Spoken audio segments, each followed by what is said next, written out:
When we say Lehman moment, we are thinking epic collapse. Is that unfair to what some of the other companies have been going through?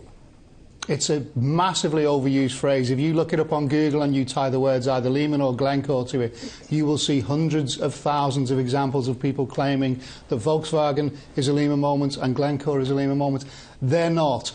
The banking industry is still suffering the shockwaves of Lehman from 2008. The amount of regulation, the new capital they have to have in store is a massive sea change for an entire industry. No matter what happens with Volkswagen, it is not going to kill the auto industry. It is not going to change the auto industry. It might lead to the end of diesel engines, but that was coming anyway with the rise of electric vehicles. Similarly for Glencore, being an integrated commodities company, digging stuff out of the ground and trading on the financial markets, Glencore's problems do not prove that that model is not viable going forward. The other main thing is Lehman was really quick. I mean really quick. Yes, the markets were in difficulties for a while, but its CEO, Dickie Fuld, was convinced, absolutely convinced, that liquidity was not going to be an issue for his bank, which is why he didn't seek a buyer to get himself out of trouble. 1 minute Lehman was there, bang, the next day it was gone, and you saw all those employees carrying cardboard boxes of belongings out of the bank, completely shell-shocked.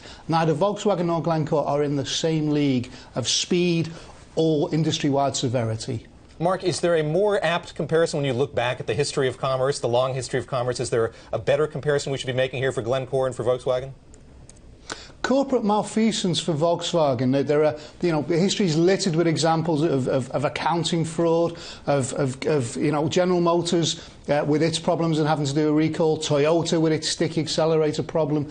They're more of the category that's there for Volkswagen. Glencore's a different case. Glencore is tied to the commodities market, and anyone who's been watching commodity prices this year cannot be surprised that a company that's buried in that industry, it kind of symbolises what being a full-scale commodities company is. You can't really be surprised that Glencore's in trouble.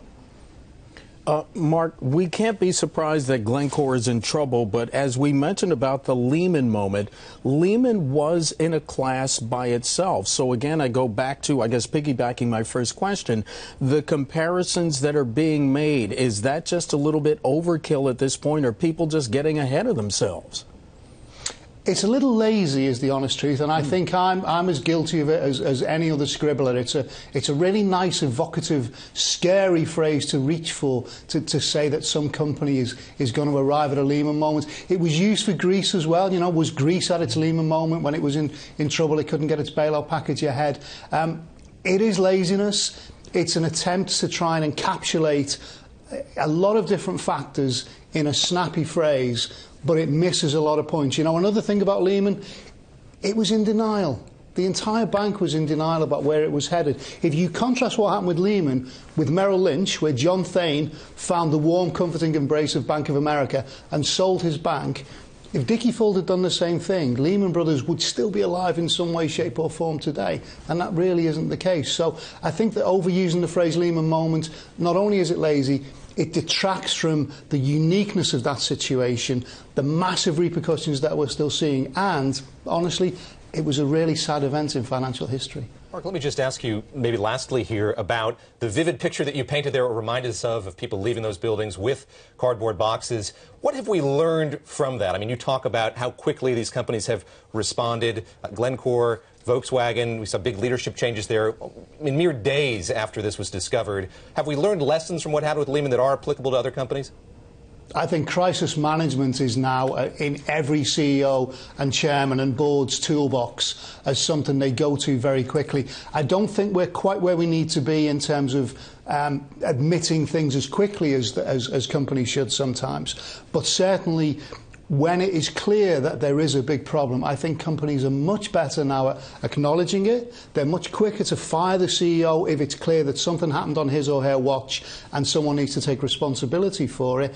And also what we're seeing with Glencore is a recognition that if it turns out that investors aren't happy with the state of your balance sheet, given what's happening in your industry, you better move quickly to address those fears. And that's exactly what Glencore has done this week. It's planning asset sales, it's raising equity, It's telling people it's going to get its debt down. It's acknowledging that the commodities business is not what it was 12 months ago, and it's doing something about it. So I think you're absolutely right. Companies are much quicker now to try and get ahead of the curve rather than being overtaken by events, both in terms of changing personnel when they need to and in changing their financial structure when that's appropriate.